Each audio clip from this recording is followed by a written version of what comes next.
Welcome to the Inside Out Culture Podcast, where we look at insides of working culture and provide ideas, insights and actions for you to take on the outside. I'm Colin Ellis. And I'm Kath Bishop. And in each episode, we'll examine a different question or a different organisation. And we'll use case studies, research and our own insights and experiences to help you change the way things get done in your world. We hope you enjoyed today's episode. Please like, subscribe and of course, let us know what you think. Hello, everybody, and welcome to another episode of the Inside Out Culture Podcast. And today, Kath and I are in a studio together, buried somewhere underneath kind of North London at the end of Oxford Street somewhere. We got shepherded down here. I literally have no idea where we are. I know, we're in a cellar in Soho. Like you said, that could mean so many things. So many things. I don't want to move any of the furniture, just in case. How have you been? All good. Yeah. So much interest in all the things that we talk about, think about. And so, yeah, we've just been catching up, haven't we, ahead of this with all the different things we're seeing across sport, across business. So lots going on. And how are you enjoying being in the UK? Yes, good. I mean, the planning to move back here, which is the start of next year now, is moving apace and it's increasing the stress. So I find myself having to follow my own advice, Kath, or not, about burnout and, making time for oneself and actually, kind of spending some time just kind of relaxing and reading. So, yeah, it's been nice to do that. As well as your own book, which I'm sure you're rereading, but hopefully lots of others are reading. What else? Yeah, what's been on your reading list? What else has got you thinking? So I'm here to promote the book Detox Your Culture, but that doesn't mean you stop reading other people's books. So I've been reading Caitlin Moran's book, What About Men? One of the and this comes up in our work a lot, Kath, is kind of male behaviours, and obviously we see a lot of this in the papers and the media, particularly with regards to our last episode was on the military. We covered a little bit about male behaviour. And so she kind of delves into the psychology of men and how they're different from women, obviously physiologically different, but also I think the key message is just how differently boys are raised than girls. Now, this is changing because parents are changing. I see this with our own children, and certainly the conversations I have with my son, I never had with my dad, like ever. But it's going to take a while for that to filter into the workplace. So yeah, that's been really interesting to read. It's a completely different perspective. I like to read books that really challenge me, challenge my way of thinking, but also educate me as well. How about you, Kath? Yeah, I'm actually going to put that on my list. I'm quite intrigued about that as a parent to a boy and a girl. So I've just read the latest book that Oliver Burkeman wrote. I was really struck about a year ago, actually. I read 4,000 Weeks, which I found very powerful. This whole concept that life on average lasts 4,000 weeks. And it really plays with our perceptions of time, how we're always trying to be more productive. And the more productivity tools we use, the busier and more stressed out we get and the less productive we are. And I think this conundrum I see everywhere, this desperation to manage time better so I can squeeze more in. And yeah, it never seems to make the quality of work better. It certainly doesn't seem to make people healthier or able to think, freely with their own ideas and to really, become anything other than robots. And so I feel this, lots of people want the answer. Tell me how to do this, how to arrange my life, how to get more done, how to be a better leader. And they just accumulate more tasks. And it's madness. We can't do this. We're all actually becoming less clever, less smart because of how we're working. And so I find his books really thought-provoking. And the last one is called Meditations for Mortals. And again, he sort of prods in at our habits, lots of ways of the workplace which are actually making us less smart and less well. And I increasingly feel through my work with the Triathlete Project in sport, the power of mindfulness to help athletes become better teammates, better aware of what they can do through sport, who they're becoming through sport, rather than just some sporting machine for a short period of time. And so I think there is so much scope for us to be thinking about how we become more mindful in the workplace as well. Fabulous. Well, today's episode is all about questions, and we've got plenty to get stuck into. So let's get started with the first one, Kath. So interesting one. We talked a lot about belonging on the podcast, and we talked about Owen Eastwood's book on belonging. And the question is, how do we measure belonging? Yeah, it's an interesting one. And it comes back to this theme of constantly wanting to measure something and this sense of culture. How do I get my kind of hands on it in some sort of tangible way? I correctly mentioned Owen Eastwood's brilliant book on belonging, which I completely recommend again to anyone. I think, first of all, before you want to sort of come out with what's the spreadsheet that I want to use, and rather than start with a measuring template, I think we need to go back and think about what does belonging mean. It's a term that's used quite a lot in the inclusion world because inclusion feels a little bit of a sort of abstract word. It's not very warm and don't really connect with it often, not very human. And so it's crept into, often people talk about diversity, inclusion and belonging in a sense. I think we can all connect to a moment when in our lives we thought we belonged and a moment when we probably thought we didn't belong. And then we need to start breaking down. But, in our context, what does it mean for our team to belong? I think people would define it as something slightly different depending on the work, the wider culture around them. But it is very much about an experience of belonging. Therefore, we have to understand that experiences can't be captured in a few numbers.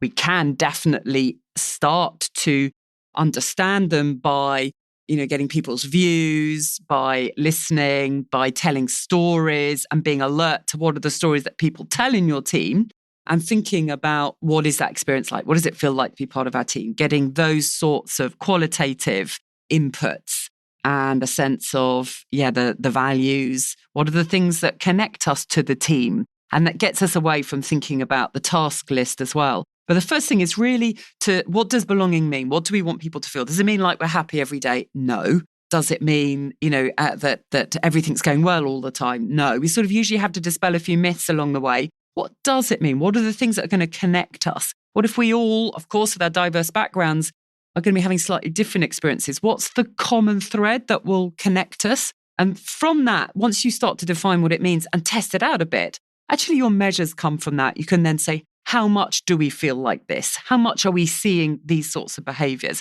How much am I hearing these sorts of stories? And so once you start to define it and evolve it, I think that's where your qualitative measures will come from.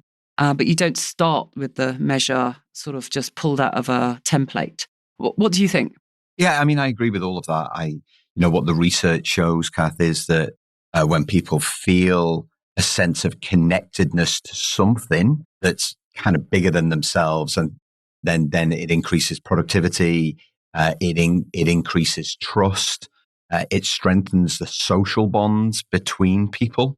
I think whenever people say, "Well, how do I create it?" Let's start with the relationships that people need to build with each other. I don't think many organizations are deliberate about the way that they do that. Yes, they might think about it when they're hiring people, but then they just throw everybody together. Now I have one offsite and hope for the best, or they'll do some kind of personality profiling and think, okay, well, we've all shared our profiles. Well, that's that. Not really. I mean, it's part of the process, but it's not the complete process. And so I think people are always keen for different ways to measure culture. And I think certainly in my experience, belonging, you'd measure through connectedness to the people around you, how much you can trust others. And I think, trust depends a lot on things like authenticity, reliability, accountability, responsibility, all of those kind of great behaviors. Inclusion, you mentioned 100%. I think if people feel that they have a voice and that their opinion is valued, does that mean your opinion is right? No. Does that mean your opinion will be used? No. But if you feel that it's valued, then you feel a sense of connectedness and you feel a sense of belonging. I think certainly for me, a shared vision is key to belonging, because if there's a sense of aspiration within the group and it acts as a North Star, a guiding light, and you all then know where you're going, where you're aiming, where you're heading for. And I think that really strengthens that sense of here we are connected, we are in pursuit, for want of a better word, of that vision. That's where we're ultimately, that's our collective aspiration. And I think if people know what the vision is and understand how their work connects to that vision, that's a really good way of measuring belonging. So belonging is a social collective concept. So you can't do it on your own. And so it in itself, it starts to bind us when we think about what it is. And I mean, you draw on Owen Eastwood's principles there. It's about being connected to others and connected to something greater than ourselves, that sense of purpose. Those two things are really important. And the more you do to strengthen, deepen those, then the belonging comes. But you don't sort of create belonging in a day. It's almost, as you say, that connectedness that leads there. And this was very connected, wasn't it, to another question about what does employee engagement mean? And, within that, belonging is a really big part of it. And I think for me, this sense of employee engagement is about an emotional commitment to the work. And I think sometimes people don't really understand it's a deeper connection to what we do. And then discretionary effort comes from that. When I, can make a choice myself about whether I think this is worth me putting some more effort into it. And engagement is often very much connected to, therefore, the intrinsic motivators. Of course, belonging, being part of a group, is part of our intrinsic motivation. So if you're thinking about employee engagement, that it's a huge part of it. What's the strength of the group and how connected we feel to it? It's then about our sense of purpose, which is what we also then, we need. It connects into that belonging as well. It's about autonomy, my voice, am I heard? Again, something we talked about in connection with belonging. And this mastery. Am I learning? Am I growing through being part of this work life? The job I do, the team I'm in, the company I'm in? Am I growing as a person, not just purely in knowledge, but, in character and who I am and the leader I'm becoming and the teammate I'm becoming? And so, for me, that's what engagement is about. Now, often I find engagement surveys reduce things to a number and, thousands of questions that often make it quite hard. And people stay at quite a tactical level of how do I just get my score up 1% next year, when I think actually the best way to improve your engagement is to come back to this, to do this deeper work. And if you're investing in that sense of purpose, autonomy, mastery, and this social belonging, if that's part of what it feels like to do your work, not an extra at the end of the day, but just, it's part of the work that you do, the conversations you have, the meetings you have, then that's a way to improving your engagement scores over time. But what's your thought when people are saying, how do I get better employee engagement? I'm so glad you mentioned the emphasis on self there, because I think that's almost always missing from engagement surveys. They're too busy asking, and not that it's incorrect to say, kind of, do you get on with your boss? Do you like your boss? And do you know what the values are? Do you know where you're going? All that stuff's important. But you've got to feel a sense of progression. I think it was Decky and Ryan who did the research, maybe early 2000, about self-determination, which was about, as you mentioned, Kath, autonomy, competence, that sense of growth, and then relatedness. And certainly when I reflect on myself, when I was most engaged in my job, my last job here in the UK was with Littlewood Shop Direct Group, probably the most engaged that I've been, because not only was I invested in the vision that the organization had, the fact that they involved us in the definition of culture, the fact that we had leaders who were role models, actually had a pathway for growth. I recognized that if I wanted to be part of this success, I had to bring the right attitude to my work every single day. And this is a key part of engagement. And we forget that. I felt that I was in control of my destiny, but I was also supported within that as well. Even when I left, they did everything that they could to make sure that I left in the right way. I was emigrating to New Zealand, and they were so helpful to me. And that's all part of that engagement process. Too many questions drain engagement. Too many engagement surveys actually drain engagement because they ask 30, 40 questions when a simple 6 to 8 would do. And it's, kind of, how much do you care about the organization? How much do you care about where we're going? How much do you know about it? But also, how much do you care about your job? How supported do you feel to achieve? Are you in control of the decisions you make? Do you have the support from the people around you? These are all really, really important. As you say, belonging plays a part in this, because they determine attitude, they determine mindset. And of course, the culture of the organization is driven by the prevailing mindset of its group. And if that mindset is one of growth, then the engagement is always going to be high. You point out one of these situations that happens in corporate life where you set out to improve engagement, and actually the very process you use to find that out and to try and improve engagement disengages people. And, the same thing we see with performance management and appraisals, where in fact the kind of overriding response is demoralization. and demotivating from an appraisal experience, which, okay, some companies are starting to move away from, but it still dominates in the majority. It still does. And I'll give you a very good example. We worked with I worked for one organization, and their engagement was much, much lower than they expected. So they employed one of the big four consulting firms to come in, who immediately put about 12 graduates on the floor, and it absolutely killed engagement. They did a pulse check and it got worse. No disrespect to the graduates, but it just wasn't what people wanted to see from the management. Yeah. Or the way it was done, of course, the way it was experienced, the framing, the environment for them to come into. No, it didn't work on either side, I'm sure. Yeah. So I think I find quite a lot that because we get numbers with these engagement surveys and people are desperate for some numbers about culture so we can treat it like we do our financial P&L, we actually get drawn away from, hang on, what really matters? What should we be looking for? And if you do an engagement survey, that's fine. But actually, that should just be the beginning of then saying, let me find out more about what's behind this. They're only really telling about the surface. They might be giving an idea of some areas you want to research and find out more. Go and hear the stories that lead to the scores that you get. Yeah, that's where the work needs to be done. Okay, next question. What do boards need to do differently to govern culture?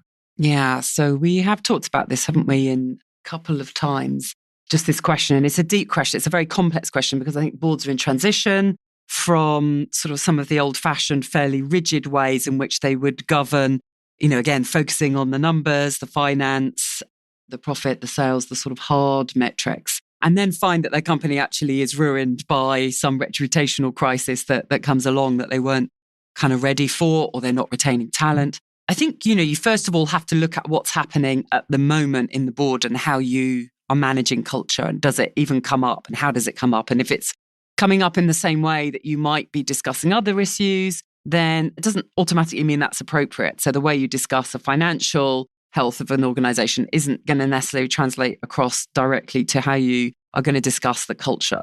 We're back to metrics, as always. We're never far away from that. What is it that will help the board to have an idea of what it's like to be in the workplace? And can you really get that on just a document? So for me, it's really important that boards don't just sit in the room now. They actually need to have a sense of the company that they're governing, to know what it feels like on the front line of whatever it is that company does, that you can start to get your own feel for the experiences that perhaps different parts of this organization, different environments that are there, so that you've got something yourself. You're not blindly just looking at whatever information comes to you. It's going to be too narrow. And we've never finished governing culture or understanding it. And I think one of the problems is as governance generally increases, the amount of documents that go to a board increases. And there's a danger that the space for culture, decreases if it's even on the agenda all the time. And you just can't discuss culture in 10 minutes. So I think this is a reason for boards to be doing meetings in a different way, to be actually making sure they're on site somewhere, that actually rather than looking at a document, they might be meeting a group of employees, just having a chat, or that actually part of the meeting is spending an hour, just getting a feel for what's happening, getting a bit of a deeper insight into some of the challenges and some of the opportunities that staff are enjoying or struggling with, to then bring that back to whatever the sort of latest report might be telling you. Yeah, I read a report from Ernst & Young that said a quarter of boards never or rarely discuss culture. And it'd be very easy to view that in a negative light and go, wow, a quarter still aren't talking about culture. I was surprised that 75% are. And so I saw that as a positive. I'm like, great, 75% of boards are now actively talking about culture. And the UK governance code is really, really clear on this. It said that boards should monitor and assess culture. And where it doesn't feel that there is a culture, that there's been a culture built to deliver the strategy, they should seek assurance from management that they're going to address this. And so what should they do differently? Well, if they're one of the quarter, they should monitor and assess culture. And if they don't feel that they're getting the right information from management, because often senior leaders in those board meetings, there's a tendency sometimes to tell the board what they want to hear. And then something that we talked about in a previous podcast is, have a voice of the employees on at the table, just so that they can kind of hear it from the coalface. So I think my advice for what could they do differently is ensure that there is money in the budget to spend on culture. Ultimately, they're the ones that have to approve budgets, right? As presented to them by the senior leadership team. I'd be wanting to see where's my line on culture, because culture is the thing that's always underinvested in, despite all of the evidence that demonstrates its importance to the delivery of strategy. Yeah. Do you know, I'm just going to jump in because I'm uncomfortable with monitoring and assessing culture, because that feels to me, this is like putting videos on people and kind of watching, and it's quite a punitive sort of language. We're assessing culture. I think we need to be understanding the culture. And often where we've had errors coming up or big crises coming up, and whether that's Volkswagen, whether that's at the CBI last year, whether that's sort of, in the MOD, I think people thought they knew what was happening, and they just didn't know the deeper culture. So I think if you come at this with we've got to monitor and make sure it's okay, people will feed the information that tells you it's okay. But they won't feed you the information of where people are feeling oppressed or where abuse is happening. And so I think we have to be really careful about what we're looking for, because otherwise we're just going to get the information that tells us that, and then we get surprised by something. We actually want to understand what's difficult in the culture, where there's less engagement, where there is perhaps where there are retention issues. We actually want those, to understand those. No culture is ever perfect, so we've also never sort of finished it. So for me, the aim of a board is to understand that company's culture at an ever deeper level in order to be able to then steer and guide. I think if you monitor and assess, you only get fed the figures that people want you to see, and you're not really seeing what's happening at the deeper level of what people believe, what they experience, and where the problems lie. Yeah, okay. So our viewpoints differ here. We don't often disagree on things. I don't think it's enough anymore for boards to take a backseat. I think that they have to get beneath the skin if they don't feel that they're getting the full story. And the UK Post Office is a great example. CBI is a great example of where they are all culpable. They are all culpable for presiding over that. So I think, but I think, Kath, it's kind of evolving. And I think this is the challenge that boards have right now: is what's the balance? It's not about walking the floor. It's not about getting involved in day-to-day operations. Of course, it's not. But it's asking different questions to get the different answers that maybe they've got in the past. I think they can read engagement surveys. I think that's something that they can ask for the detail of to really fully understand. It's not something they've done in the past. Boards is ask for the detail. Often they'll just get the top line, the executive summary. But you can get the detailed reports. And then if senior leaders choose to sanitize it, then it's their integrity, it's their reputation at stake, and the board have asked the right question. So I think you're right. I think it's emerging. I think boards should educate themselves more on culture. That's definitely what they should do. And maybe what are the different questions that I can ask to maybe provide the answers that I'm looking for, rather than get into that deep monitoring of day-to-day operations and find out what's going on. Yeah, interesting one. Because I think it's hard to do it quickly. It's hard to get a sort of really kind of quick sense of a culture.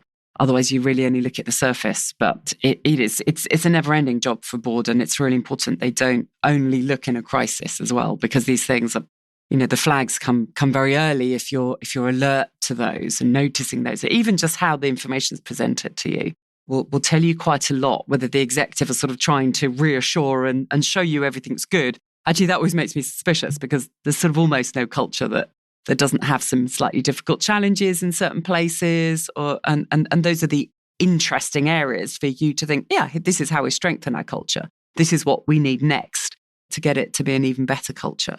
Good. Okay. So the next one, there's a question I got asked recently about if we start being more empathetic leaders, if we start listening to colleagues and to check on how they're doing in a way that we haven't before, if we care for others in the workplace, how do we then manage what might unfold from that, what we might unleash? I think sort of in brackets or sort of unspoken, the emotions that I might then be faced with, and I then don't know what to do with.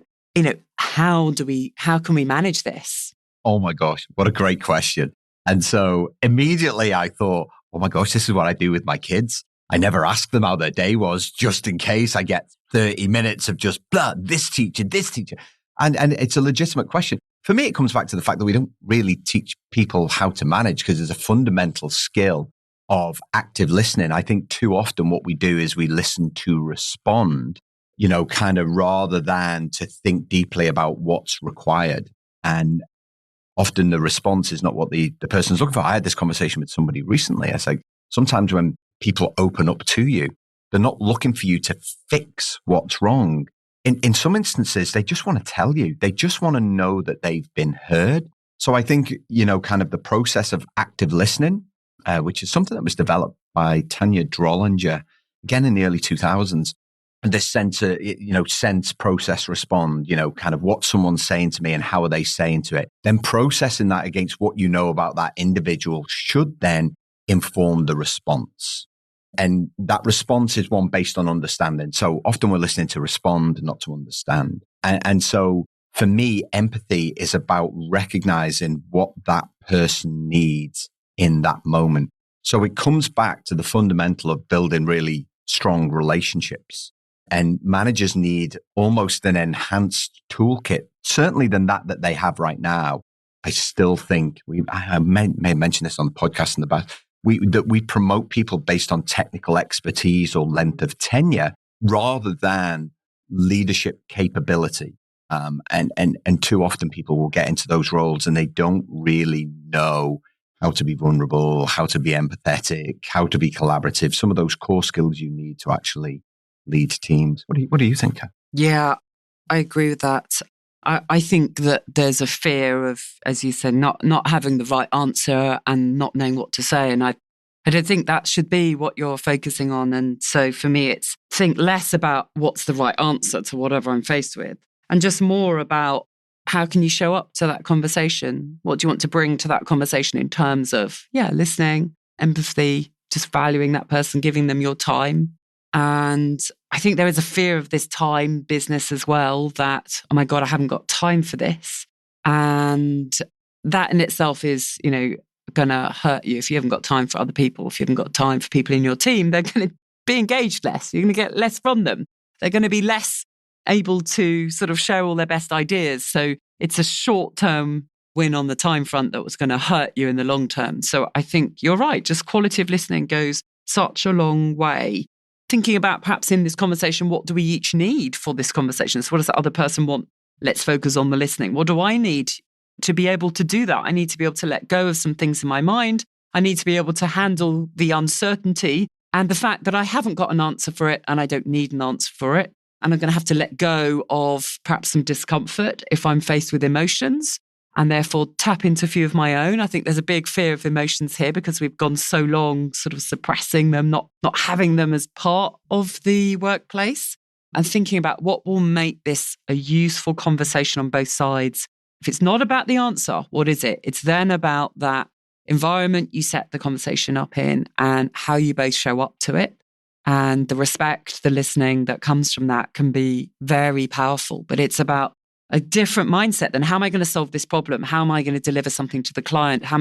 That's just not helpful anymore. So we have to switch our mindset and be aware and adaptable enough to do that and to sit with some of our own discomfort that might come from what we hear as well. So it's actually a fantastic learning opportunity to put yourself in that situation, and caring for your employees, I think is always going to be a part of what makes you a great leader and a great person to work with. Good. Okay. Last question. Short, sharp. Do we really need a vision or a purpose? I think we've actually answered that, haven't we, in the course of various other questions? Because, as you said, part of belonging is that we belong, we're connected to each other and we're connected to a greater purpose. If you want to work in a team, if you want to do any work that requires collaboration, that requires the sharing of different ideas and perspectives and skills, then yes, you do. It's what brings you together. It's what brings meaning to your work. It's what brings joy to your work. It's what will help you get the best out of people and feel that you're spending your time doing something worthwhile. So it's a big yes. It's a huge yes. Yeah, the purpose is the role that the company exists to fill in the world or the country, wherever it might be. And a vision is a sense of aspiration. This is what we want to become. This is where we're going to. And if you want to ignite joy, as Kath said, if you want to, light a fire inside people and really get them excited about what the future holds, you definitely need one. All right. Fabulous episode. Answered loads of questions. Great to chat, Kath. Looking forward to next time. Yeah, me too. Thanks very much. Thanks for listening to today's Inside Out Culture podcast.